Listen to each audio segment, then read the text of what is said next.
દામોદર સ્તોત્રનું ભાવ પુષ્પ भागवत जी श्री चरण में समर्पित करिए। बड़े भाव के साथ सब लोग मेरे साथ ये स्तुति का गान करेंगे। करा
सुखावसा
બાલ કૃષ્ણલાલની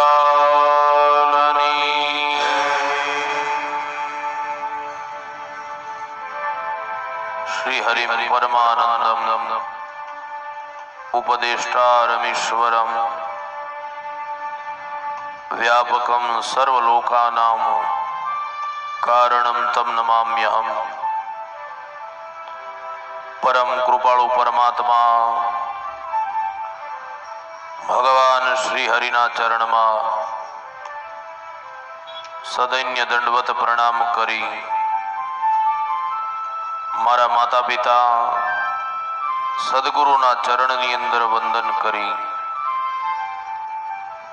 ખારી ગામની દિવ્ય જાગૃત ચેતનાઓને પ્રણામ કરી જેના સાનિધ્યમાં બેસી અને આ અવસર ગાવાનો એક મોકો પ્રાપ્ત થયો એવા સુરાપુરા બાપા કાનભરી બાપુની દિવ્ય ચેતનાઓને વંદન. ઉપસ્થિત સંતો મહંતો વેદજ્ઞ બ્રાહ્મણો માં સરસ્વતીના આરાધકો આપ સૌના હૃદય કમળની અંદર બિરાજમાન આત્માએ પરમાત્માને વંદન કરી આપ સૌનું છઠ્ઠા દિવસના બીજા સત્રમાં હાર્દિક સ્વાગત કરતા જાજા કરી અને મારા જય શ્રી કૃષ્ણ, જય સિયારામ, હરિઓમ, ઓમ નમઃ શિવાય. ભગવાનની દિવ્ય કથા શરૂ છે.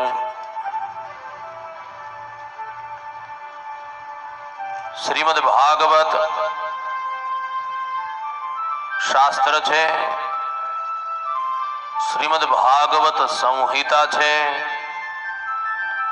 અને શ્રીમદ ભાગવત પુરાણ પણ છે. માત્ર ને માત્ર આ જગતમાં ભાગવત એક જ એવો ગ્રંથ છે કે જેને સંહિતા પણ કહેવાય છે, જેને શાસ્ત્ર પણ કહેવાય છે અને જેને પુરાણ પણ કહેવાય છે.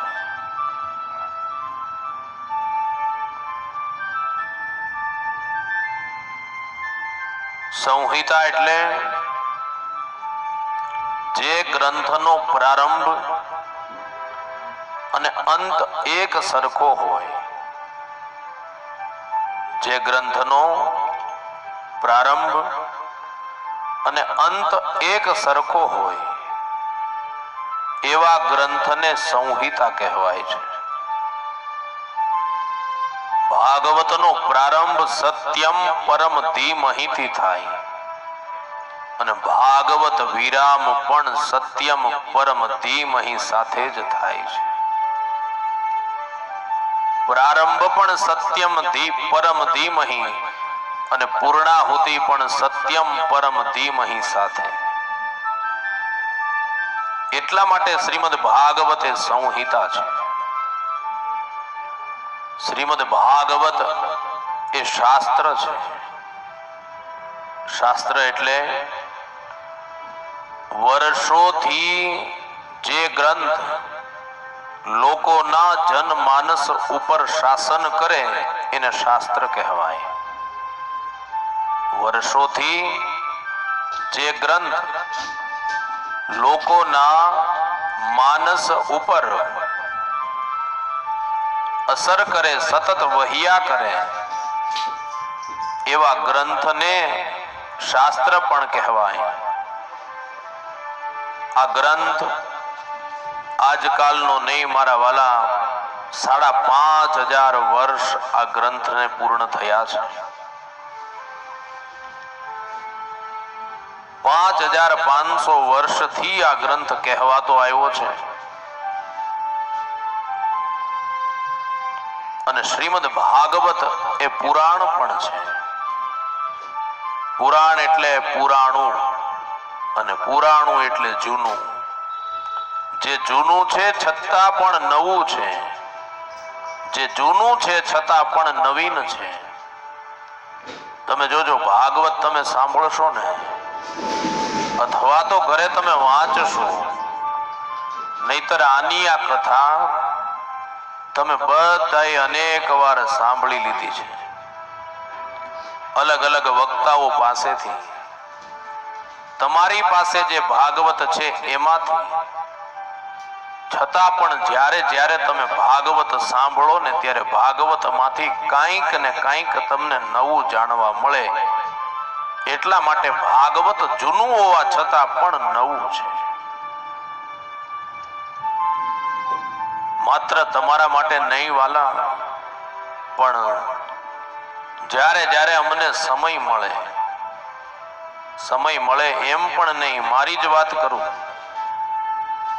મારો તો નિયમ છે કે દરરોજ ભાગવતજીનો પાઠ કરવાનો, દરરોજ. પછી કથાના કાર્યક્રમમાં હોઉં તો પણ ભલે, અને મારા ઘરે હોઉં તો પણ ભલે, નિત્ય પૂજા કરી અને ભાગવતજીનો દરરોજ પાઠ કરવાનો.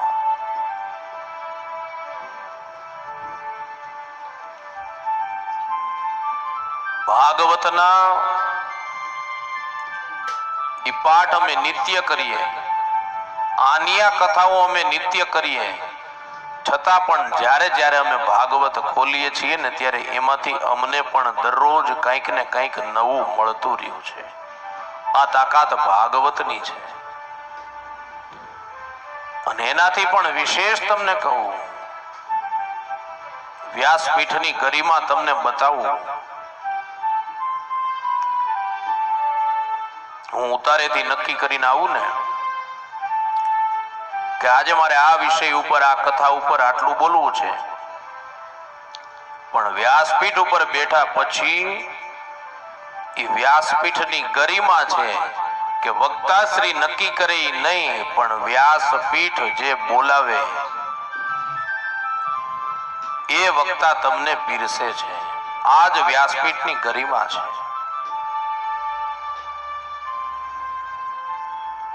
એટલે શ્રીમદ ભાગવત એ શાસ્ત્ર છે, સંહિતા છે અને પુરાણ પણ છે. ઘરે ભાગવત હોય ને તો મારા વાલા પાઠ કરજો. તમે ભાગવતજીના એક અધ્યાયનો પાઠ કરો. એક અધ્યાયનો પાઠ ન થાય તો કાંઈ નહીં, અડધા અધ્યાયનો પાઠ કરજો. અડધા અધ્યાયનો પણ પાઠ ન થાય તો કાંઈ નહીં, 5 અધ્યાયનો પાઠ કરજો. એટલું પણ ન થાય તો કાંઈ નહીં, એક શ્લોકનો પાઠ કરજો. એટલું પણ ન થાય તો કાંઈ નહીં, અડધા શ્લોકનો પાઠ કરજો. અને જો તમારાથી ભાગવતના અડધા શ્લોકનો પણ પાઠ થઈ ગયો ને વાલા, તો એ અડધા શ્લોકનો પાઠ પણ તમને રાજસૂય યજ્ઞનું પુણ્ય ફળ આપે. આ તાકાત શ્રીમદ ભાગવતની છે. તમે જીવનમાં રાજસૂય યજ્ઞ ક્યારેય નહીં કરી શકો, એટલો વિશાળ ખર્ચ છે એનો. પણ અડધા શ્લોકનો પાઠ જો પણ ભાગવતનો થઈ જાય તો રાજસૂય યજ્ઞનું પુણ્ય ફળ પ્રાપ્ત થાય. એ તાકાત શ્રીમદ ભાગવતની છે. પરીક્ષિત શુકદેવજી રાજાને પ્રશ્ન કરે કે પ્રભુ, રાસલીલાનો અર્થ બતાવો. શુકદેવજી મહારાજ પરીક્ષિતને રાસલીલાનો અર્થ બતાવે. જોજો, આ રાસલીલા છે ને, એના દર્શન 2 જ વ્યક્તિને થયા છે. એક ભગવાન શિવ દેવી પાર્વતીની સાથે પરાણે તૈયાર થઈને આવ્યા, અને સર્પો જે ફૂફાડા મારતા હતા એનો ચોટલો બનાવ્યો હતો. એક સ્ત્રીનો વેશ ધારણ કરી અને મહાદેવ વૃંદાવનમાં પાર્વતીની સાથે આવ્યા છે. અને કનૈયાએ જે આ મોટું રાઉન્ડ કર્યું ને, કનૈયાએ બધાની સામે નજર કરી તો કનૈયાને ખબર પડી ગઈ, આટલી બધી ગોપીમાં એક ગોપો પણ આજે આવી ગયો છે.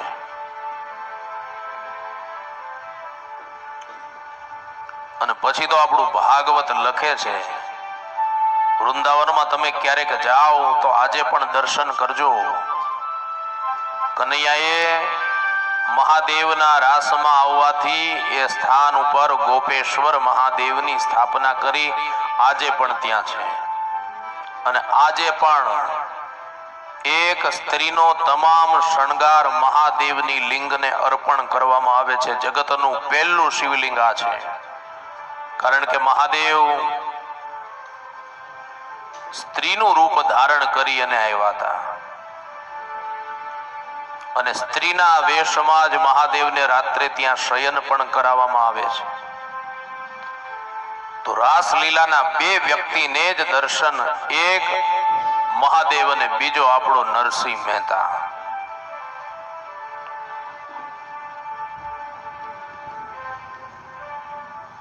પરીક્ષિત રાજા પ્રશ્ન કરે, પ્રભુ રાસલીલાનો અર્થ?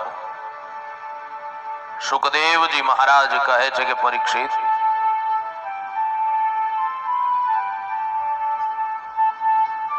તારા મનની અંદર શંકાનું બીજ રોપાણું?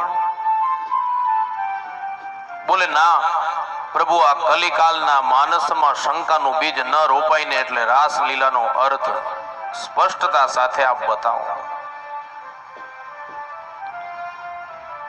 સુખદેવજી મહારાજ કહે છે કે પરીક્ષિત, વૃંદાવનમાં અડધી રાત્રે આવેલી એ ગોપીઓ એ સ્ત્રી નથી. મેં અગાઉ પણ કીધું છે, આજે પણ તમને કહું, ગોપી શબ્દનો અર્થ થાય જે વ્યક્તિના શરીરની ઇન્દ્રિયો ભગવાન શ્રી કૃષ્ણના રસને પીવે એ જીવ માત્ર ને માત્ર ગોપી છે. પછી એ સ્ત્રી હોય તો પણ ભલે, પુરુષ હોય તો પણ ભલે, અને બાળક હોય તો પણ ભલે.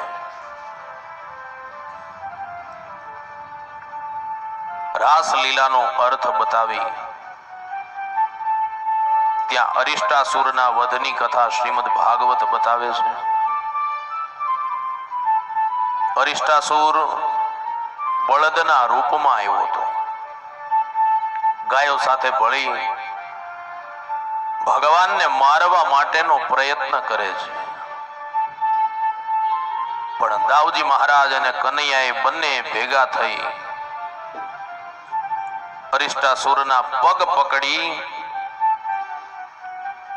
અને મોતને ઘાટ ઉતારી એનો વધ કરી અને દિવ્ય ગતિ પ્રદાન કરી છે. કોણ છે આ અરિષ્ટાસુર? પૂર્વ જન્મમાં એના ગુરુ બૃહસ્પતિની સામે લાંબા પગ કરી અને બેઠો હતો, અને એટલે ગુરુએ શ્રાપ આપ્યો કે જા આવતા જન્મમાં તું બળદ થઈશ. અને એટલે કથા ઉપદેશ કરે, તમે ગુરુની પાસે જાઓ ત્યારે, વિદ્વાન બ્રાહ્મણોની પાસે જાઓ ત્યારે, દેવાલયમાં મંદિરમાં જાઓ ત્યારે, કથામાં અને સત્સંગમાં જાઓ ત્યારે લાંબા પગ કરી અને ન બેસાય. એક અવિવેક છે. બળદ થવું હોય તો મને કઈ વાંધો નથી, પણ મારા વાલા પગની તકલીફ હોય એ બિલકુલ મૂંઝાતા નહીં હો. તમને જેમ આનંદ આવે એમ બેસજો, પણ કથામાં બેસજો.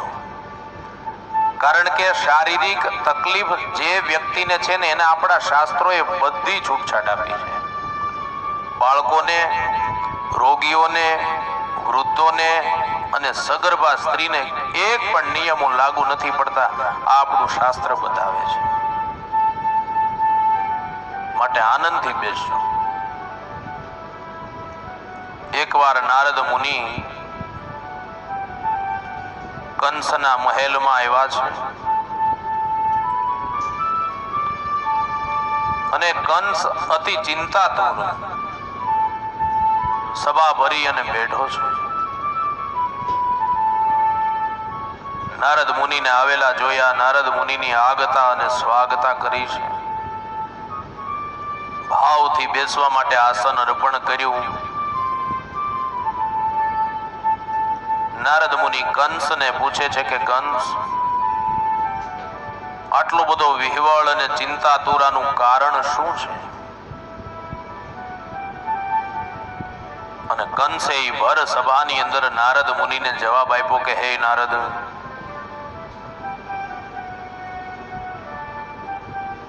ઘણા બધા સમયથી આકાશવાણી જ્યારથી થઈ કે હે કંસ, તારો 8મો કાળ ક્યારનો સલામત સ્થળે પહોંચી ગયો છે, ત્યારથી જ મને ક્યાંય ચેન પડતું નથી, ગમતું નથી, રાત અને દિવસ નીંદર પણ નથી આવતી. એટલું જ નહીં નારદ, જેટલાને નાના નાના બાળકોને મારવા માટે મોકલ્યા, એ બાળકો મર્યા કે કેમ એની તો ખબર નથી, પણ જેને મારવા માટે મોકલ્યા ને એ આજ સુધી કોઈ પાછું જ નથી આવ્યું. ત્યારે નારદે કીધું કે કંસ ગુજરી જાય, કોઈ દી પાછા આવતા જ નથી.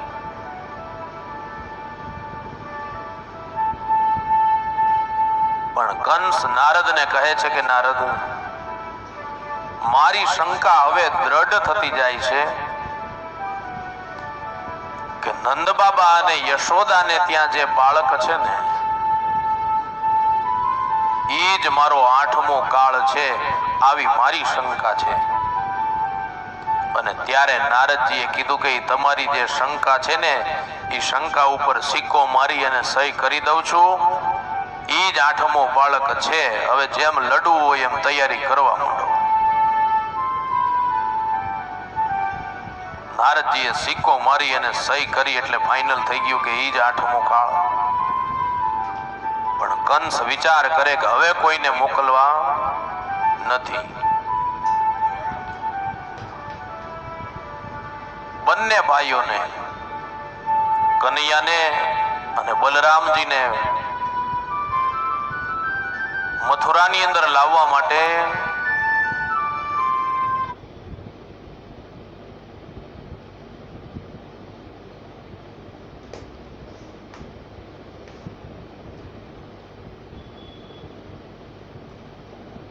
કંસે ધનુર્યાગ યજ્ઞનું આયોજન કર્યું છે. મારવા માટે યજ્ઞનું આયોજન, સારા હેતુ માટે યજ્ઞનું આયોજન નહીં. મારા વાલા કથા મને અને તમને ઉપદેશ કરે છે, તમે સત્કર્મ કરો, યજ્ઞ કરો કે કોઈ પણ સારું કાર્ય સમાજમાં કરો ને, ત્યારે તમારો હેતુ ફેર ન થાય એની ખાસ કાળજી રાખજો, નહીતર અર્થનો અનર્થ થશે. અને મારે બહુ દુઃખ સાથે કહેવું પડે છે, ઘણી જગ્યાએ, ખારી ગામની વાત નથી હો, આ તો ગામ બહુ સારું છે. ઘણી જગ્યાએ આવા મોટા દિવ્ય અને ભવ્ય આયોજનો થાય, 3 દિવસના યજ્ઞ થાય, કથાઓ થાય, પણ પછી રાત્રે વાડીઓમાં જઈ અને પાર્ટીઓનો આનંદ લોકો માણતા હોય. યાદ રાખજો, આના કરતા તો બેટર છે કે આપણે સત્કર્મ ન કરીએ. આવું નહીં કરતા વાલા. સત્કર્મની મહત્તા ન ભૂલાય, સત્કર્મનો હેતુ ફેર ન થાય, નહીતર અર્થનો અનર્થ થશે. ભયભીત થયેલો એ કંસ ધનુર્યાગ યજ્ઞનું આયોજન કર્યું છે. બ્રાહ્મણોને બોલાવવામાં આવ્યા કે હે ભૂદેવો, ધનુર્યાગ યજ્ઞનું શુભ મુહૂર્ત આપો. ભૂદેવોએ મુહૂર્ત આપ્યું છે, પણ બ્રાહ્મણોએ એક ચોખવટ કરી કે હે કંસ, ધનુર્યાગ યજ્ઞની અંદર ધનુષ્યનું ખાસ ધ્યાન રાખવું પડે. જો ધનુષ્યનો ભંગ થયો, ભાંગ્યું, કોઈ પણ રીતે તૂટ્યું, તો એમાં યજમાન પોતે ગુજરી જાય. આ ધનુર્યાગ યજ્ઞનો નિયમ છે. કંસે કીધું કે ભૂદેવો, એ ચિંતા તમે કરો માં, ધનુષ્યની ચિંતા હું કરીશ, પણ યજ્ઞ કર્મ તમે કરાવડાવો. અને એ યજ્ઞની તડામાર તૈયારીઓ થવા માંડી છે. અક્રૂરજીને કંસ દ્વારા બોલાવવામાં આવ્યા છે. અક્રૂરને કંસ કહે છે,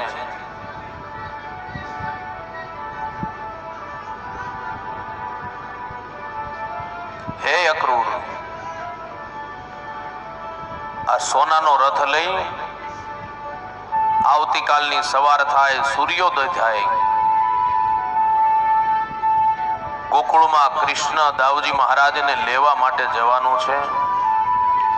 ધનુર્યાગ યજ્ઞમાં એને લેવાના છે. નિમંત્રિત કરી, આમંત્રિત કરી એને બોલાવવાના છે. અક્રૂરજી વિચારે, કાનાને મારવા માટે આ યજ્ઞનું આયોજન, ખરાબ ભાવના સાથે આ યજ્ઞનું આયોજન, અને લેવા માટે મારે જવાનું, આવા કાર્ય માટે કાનાને લેવા મારે જવાનું, હું પણ પાપનો ભાગીદાર થઈશ. પણ અક્રૂરજીને વિચાર આવ્યો કે કોઈ પણ રીતે, ભલે બાનું સામાન્ય બાનું છે, સાધારણ છે, પણ એ બાને મને કૃષ્ણના દર્શન થશે. ભગવાનના દર્શનથી બીજી મોટી વાત આ જગતમાં કઈ હોય? અક્રૂરજીએ એ આખી રાત ગડમથલ ચાલી, મનમાં આખી રાત નીંદર નથી આવી. અને બીજા દિવસની વહેલી સવાર પરોઢિયું થાય, અક્રૂરજી ઉઠી ગયા, સ્નાન કરી, સંધ્યા જપ તપ વગેરે કરી, રથ તૈયાર કર્યો ને અક્રૂરજી ચાલ્યા. ને કીર્તનના શબ્દો છે, હે અક્રૂર આવ્યા હરીને તેડવા રે, અક્રૂર આવ્યા હરીને તેડવા રે, અક્રૂર ચાલ્યા હરીને તેડવા રે.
સવારે નીકળ્યા. અને જે લોકો મથુરા ગોકુળ ગયા હોય એને ખબર હોય કે બહુ દૂર નથી, પણ કૃષ્ણના ચિંતનમાં અને ચિંતનમાં, કાનાના મનનમાં અને મનનમાં, કાનાના સ્મરણમાં અને સ્મરણમાં વહેલી સવારે નીકળેલા અક્રૂર સાંજના સમયે ગોકુળમાં પગ માંડે છે. ગોકુળમાં રથ આવ્યો, શિવરંજની આપી ગયો.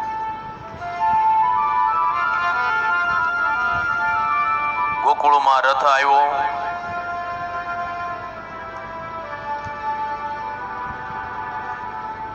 અને અક્રૂરજી જ્યારે ગોકુળમાં પહોંચ્યા ને એના પહેલા જ ભગવાન કૃષ્ણ ગાયોને ચરાવી, વાછરડાઓને ચરાવી નંદાલય સુધી હજી પહોંચ્યા હતા.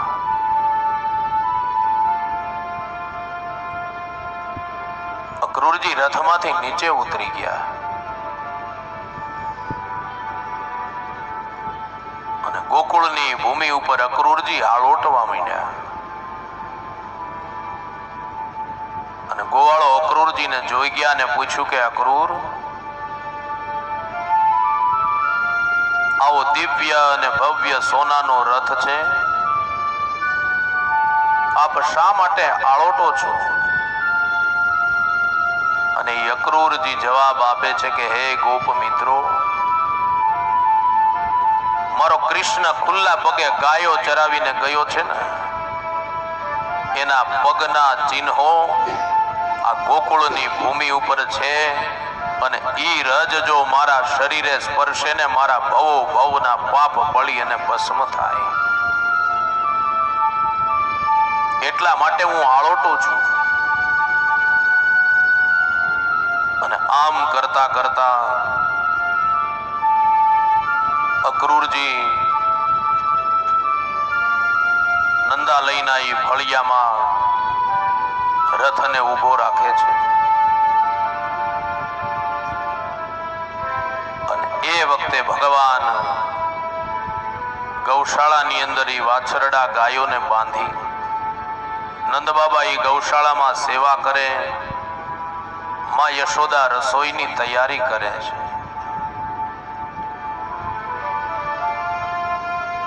ભગવાન કૃષ્ણ સ્નાન કરવા માટે ગયા છે.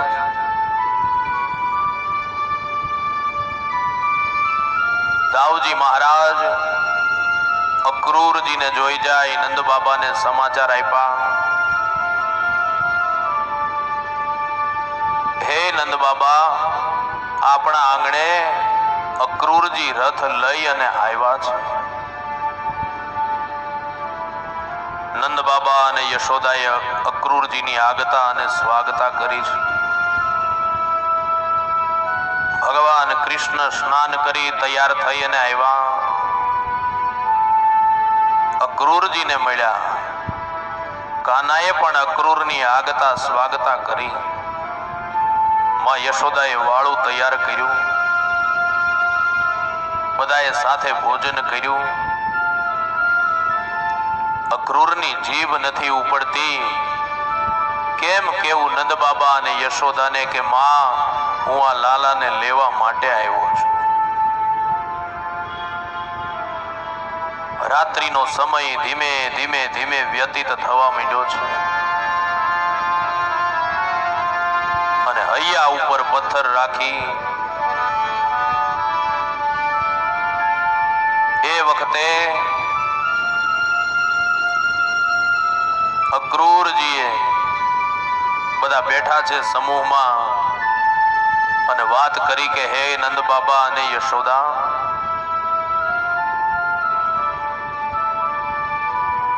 કંસે ધનુર્યાગ યજ્ઞનું આયોજન કર્યું છે અને તમારા કાનાને દાઉજી મહારાજને લેવા માટે મને મોકલ્યો છે. જ્યાં આટલી વાત થઈ ને ત્યાં તો માં યશોદાના પગની નીચેથી જાણે જમીન સરકી પડી હોય અક્રૂર, મારો કનૈયો નહીં, કનૈયો લાલો તો હજી નાનો છે.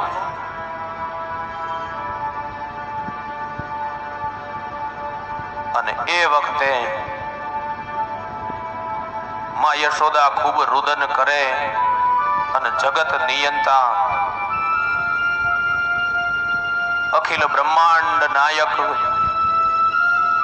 માના માથે હાથ મૂકીને એમ કહે છે કે માં, ભાવના કરતા કર્તવ્ય મોટું છે. માં ધીરજ ધરો. અને આખા ગોકુળમાં ખબર પડી, આપણું ભાગવત લખે વાલા આખું ગોકુળ આખી રાત સૂતું નથી હો. આખા ગોકુળમાં સોફો પડી ગયો. આવતીકાલની સવાર થશે અને કનૈયો જતો રહેશે. પ્રકૃતિ સ્થિર થઈ ગઈ, વાતાવરણ સ્તબ્ધ થઈ ગયું. એ વાંદરાઓ, પશુ પક્ષીઓ બધા સ્તબ્ધ થઈ ગયા. ગૌશાળાની ગાયોને ખબર પડી, આખી રાત ભાંભરડા નાખ્યા છે, કેમ કે કૃષ્ણની વિદાય છે. માએ કૃષ્ણને રાત્રે સુવડાવ્યા છે. ભગવાનનો નિયમ છે, દરરોજ કાળી કામળી ઓઢાડી અને માં યશોદા એને સુવરાવે છે. આખી રાતમાં યશોદાએ રુદન કરતા કરતા, આવતીકાલે મારો લાલ, મારો બાલ, મારો કનૈયો મારી સાથે નહીં હોય.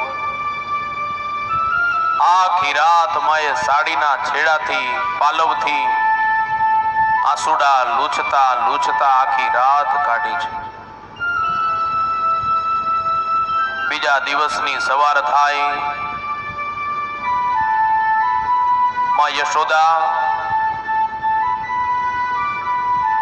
દરરોજ કાનાને વહેલો જગાડે અને એમ કે કનૈયા, ગાયો વાછરડા ચરાવવાનું મોડું થાય, કાળી કામળી માથેથી ખેંચી લે. પણ આજે કાળી કામળી સુધી માનો હાથ નથી પહોંચતો.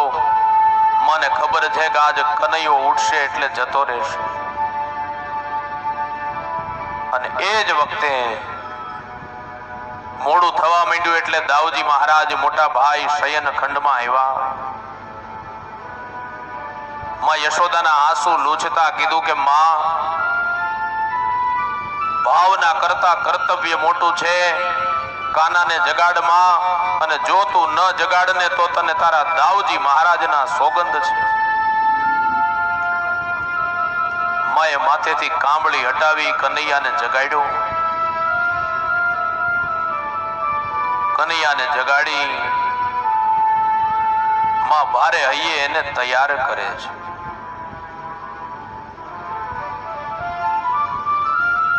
તૈયાર કરી કનૈયાને ખોળામાં બેસાડી રડતા સ્વરે માં યશોદા કનૈયાને માખણ આપે છે. અને માની વેદનાની સામે જોઈ અને કનૈયાએ કીધું કે માં,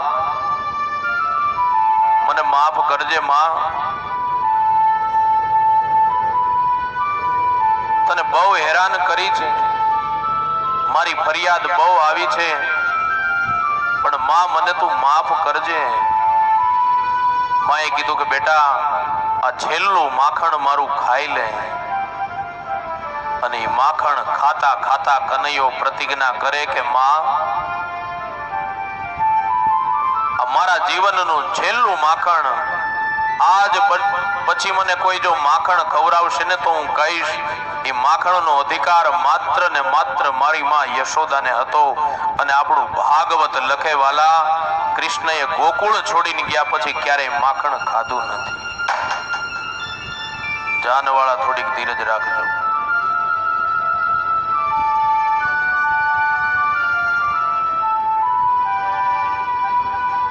અને ભગવાન માં યશોદાને મનાવતા મનાવતા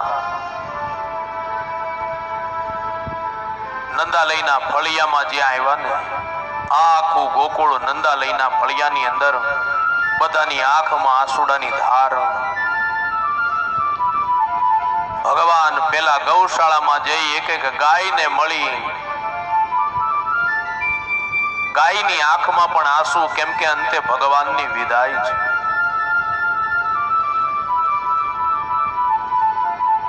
બહાર નીકળી અને ગોકુળવાસીઓને જેમ તેમ મનાવ્યા. માં યશોદા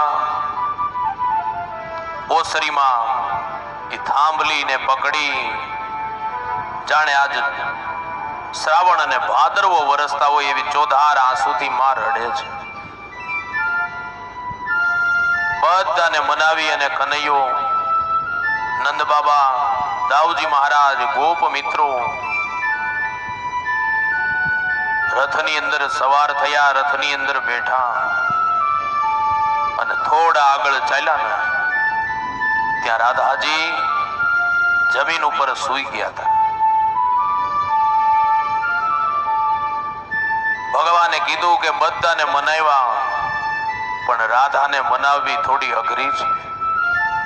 અને એ જ વખતે રાધાજીએ પોકાર કર્યો કે હે અક્રૂર, તમે અક્રૂર નથી પણ તમે ક્રૂર છો. કનૈયાને લેવા માટે તમે આવ્યા છો ને, અને ગોકુળ માંથી જો તમારે કનૈયો લઈને જવો હોય ને તો તમારા રથને મારા શરીર ઉપરથી ચલાવવો પડશે. અને ભગવાન કૃષ્ણને ખબર પડી ગઈ કે રાધે નહીં માને. રથને ઊભો રાખી અને ભગવાન કૃષ્ણ નીચે ઉતર્યા. નીચે ઉતરીને રાધેને કીધું, રાધે, હે રાધે, રાધે તને તારા કાનાના સોગંદ છે. મારી વાંસળીમાં તું મોહિત થઈ, વાંસળીએ તને લોભાવી, પણ રાધે જ્યાં તારો કાનો પ્રતિજ્ઞા કરે છે કે આજ પછી જીવનમાં ક્યારેય વાંસળીનો નાદ નહીં કરે. માની આગળ માખણનો ત્યાગ,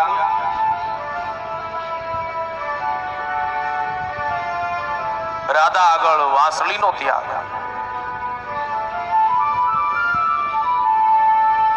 ભગવાન રથની અંદર સવાર થયા, જેમ તેમ બધાને મનાવી. મારા વાલા, આપણું ભાગવત લખે છે ભગવાનની વિદાય દીકરીની વિદાય કરતા પણ વસમી થઈ છે.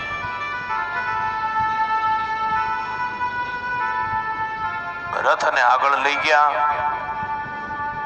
અને ધીમે ધીમે કરતા એ રથનું આગમન મથુરામાં થાય છે. મથુરાની અંદર પહોંચ્યા એટલે મથુરાની બહાર ગામની આંબાવાડી જે હતી ને એમાં ભગવાનને ઉતારો આપ્યો હતો. એટલે બધા આંબાવાડીની અંદર રહ્યા. એટલે કૃષ્ણએ મોટાભાઈને કીધું કે મોટાભાઈ, આપણે કોઈ દી મથુરા તો આવ્યા નથી, મથુરા કોઈ દી આપણે જોયું નથી, પણ એક કામ કરો ને, પિતાજી આગળ તમે અનુમતિ માંગો અને જો ઈ રજા આપે તો આપણે મથુરાના દર્શને નીકળવું છે. હું પૂછીશ ને તો ઈ મને તો ના જ પાડશે, કારણ કે ગોકુળમાં મારા તોફાન બોલે છે. એટલે મને ના પાડશે, એટલે તમે એની અનુમતિ લઈ દો. અને દાઉજી મહારાજે બે હાથ જોડી પિતાજીને કીધું કે પિતાજી, આંબાવાડીમાં તો કેટલોક ટાઈમ રહેવાય, સમય ન જાય. જો તમે અનુમતિ આપો તો મથુરા નગરીના દર્શન અમે બધા કરીએ બહાર નીકળીને. પિતાજીએ કીધું કે નહીં હો, તમારી આખી ટોળીનો ભરોસો નહીં, ક્યાં ક્યારે હું કરીને આવો. ખબરદાર બહાર નીકળ્યા તો એ કે. પણ દાઉજી મહારાજે કીધું કે પિતાજી, તમારી આગળ ક્યારેય કઈ માંગ્યું નથી, પહેલા વેલા તમારી પાસે માગું, જવાબદારી કાનાની જવાબદારી હું લઉં, બસ તોફાન નહીં કરે અને ફરિયાદ નહીં આવે, આટલી જવાબદારી મારી. અને એ વખતે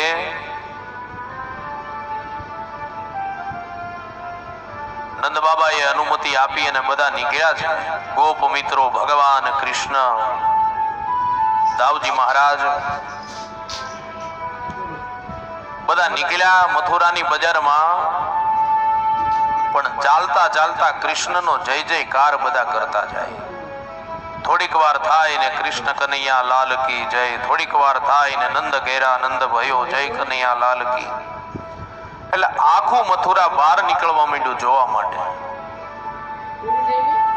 કોઈ અગાસી ઉપર ને કોઈ છાપરા ઉપર ને કોઈ ઘરના ઓટા ઉપર, દુકાનના ઓટા ઉપર, આખું મથુરા બહાર નીકળી ગયું. બધા વિચાર કરે કે આ કૃષ્ણ કનૈયા લાલ કી જય જયકાર થાય છે તો અત્યાર સુધી ગોકુળમાં જેના આપણે વખાણ સાંભળ્યા છે એ જ કનૈયો છે. આ અનેક આસુરી તત્વોને માર્યા એ જ નંદ અને યશોદાનો લાલો છે. એટલે બધા કૃષ્ણને વધાવવા માંડ્યા. જેની આગળ જે હતું ફૂલડેથી કોઈ વધાવે, કોઈ દહીં, દૂધ, માખણ, મિશ્રીથી વધાવવા માંડ્યા. ભગવાનની ઉપર બધું નાખી અને બધા ભગવાનના વધામણા કરે છે. થોડાક આગળ ચાલ્યા ગોપ મિત્રોએ ભગવાનને કીધું કે કનૈયા, આ તો કપડા બગડ્યા, જાજા કપડા આપણે સાથે લાવ્યા નથી, હવે આનું કરવું શું? જો આવી હાલતમાં ઈ આંબાવાડીમાં જાશો તો નંદ બાબા આપણા ભૂકા બોલાવી દેશે, એ પાકું છે. ત્યારે કનૈયાએ કીધું કે તમે ચિંતા કરો માં. અને એટલામાં કંસનો ધોબી સામે મળે છે કપડાનું પોટલું લઈને. કંસના કપડા છે. ભગવાને ધોબીને ઉભો રાખ્યો અને પૂછ્યું કે એ ધોબી, કઈ બાજુ? કંસનો ધોબી એટલે થોડુંક પાવર તો હોય ને. એને કીધું કે એ ટેણિયા, તારે શું પૂછવાની જરૂર? હું કંસનો ધોબી છું અને આ એના કપડા છે, હું લઈને જાઉં છું. કનૈયાએ કીધું કે અમે ગોકુળથી આવ્યા છીએ, અમારી પાસે વધારે કપડા નથી, આમાંથી અમને કપડા દે પહેરવા, આ બધા ખરાબ થયા. એટલે કંસના ધોબીએ કપડા દેવાની ના પાડીને કનૈયાએ મોટા ભાઈને હાથ પાડ્યો કે મોટા ભાઈ. અને બલરામજી મહારાજ આવ્યા. ધોબીના બે હાથ ઊંચા કરીને બલરામજીએ પકડી રાખ્યા અને ભગવાને એક થપાટ મારી ધોબીના રામ રમાડી દીધા. પોટલું નીચે ઉતારીને ભગવાને કીધું મિત્રોને કે જેને જેવા થાય એવા પહેરવા માંડો. પણ હવે પાયજામો પહેરે ને, આ તો બધા નાના નાના, ક્યાં કંસ પાયજામો પહેરે તેની નાડી માથા ઉપર આવે. એટલે કનૈયાને પાછું આ બધાએ કીધું કે ભાઈ આ તો કોથળામાં પૂર્યા હોય એવું લાગે છે. કનૈયા, આ કેમ કપડા પહેરવા? ત્યારે કનૈયાએ કીધું કે તમે ચિંતા કરો માં. આગળ થોડાક ચાલ્યા ત્યાં દરજીની દુકાન આવી. દરજી પાસે ગયા. દરજીને કીધું દરજી, કપડા અમારી માપના, અમારી સાઈઝના બનાવવાના છે, અત્યારે ને અત્યારે બનાવી દેશ કે ઓળખાણ આપું? દરજીએ કીધું કે નહીં, ધોબીની દશા મારી હગી આંખે જોઈ છે, લાવો અત્યારે ને અત્યારે હરખા કરી દો. અને ઈ જ ક્ષણે ઈ દરજીએ કપડા બધા સરખા માપના કર્યા, ઈ કપડા પહેર્યા. કપડા પહેર્યા પણ હવે કપાળમાં ચંદન તિલક નથી. અને એ વખતે માળા મળી, કપડા મળ્યા, પણ હવે કપાળ તિલક વગરનું હોય તો કેવું લાગે? કંસ માટે ચંદન લઈ અને જતી કુબજા શરીરના અંગોએથી વાંકી છે. કુબજા સામે મળે. ભગવાને કુબજાની પાસે ચંદન માંગ્યું. કુબજાએ ચંદન આપ્યું છે. બધાએ તિલક ચાંદલો કર્યો અને ભગવાન શ્રી કૃષ્ણએ ચંદન કરી કુબજાના જમણા પગના અંગૂઠા ઉપર કૃષ્ણએ પોતાનો જમણા પગનો અંગૂઠો દબાવ્યો અને કુબજાના શરીરને સ્પર્શ કર્યો તો કુબજા જેટલા અંગોથી વાંકી હતી ને, સીધી થઈ ગઈ ને સુંદર મજાનું રૂપ પ્રાપ્ત થયું છે. કોઈનો ભાર ન રાખે મોરારી આપે વ્યાજ સહિત ગીરધારી. કુબજા ઉપર ભગવાને કૃપા કરી છે. આમ કરતા કરતા બધા ધનુર્યાગ યજ્ઞની અંદર પહોંચે છે. યજ્ઞનો આજે 5મો દિવસ છે. ધનુર્યાગ યજ્ઞની અંદર પહોંચ્યા.